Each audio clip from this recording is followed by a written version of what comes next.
This condition is called icterus, and welcome to episode 4 of Bedside Basics. Jaundice, which is yellowish discoloration of skin, mucous membrane, and most importantly sclera, which is due to the increased bilirubin in blood. Note that elastin fibers have higher affinity for bile pigments, because of which it's first seen in sclera. Now, where do you look for it? In the sclera, floor of mouth or the sublingual mucosa, palms and soles, and the skin. Above 3 milligrams per dl of serum bilirubin, you can clinically appreciate icterus. Now, let us look at some examples based on the clinical and lab findings.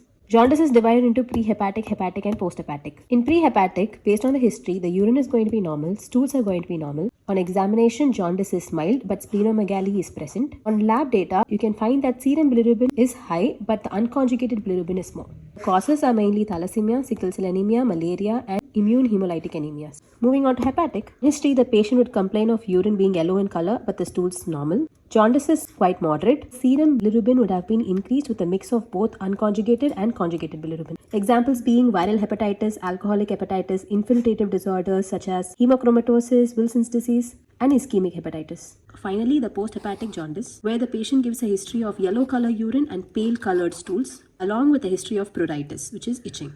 And the jaundice will be severe in case of posthepatic jaundice with an increased conjugated serum bilirubin. Causes are mainly common bile duct stones, carcinoma head of pancreas, and primary biliary cirrhosis.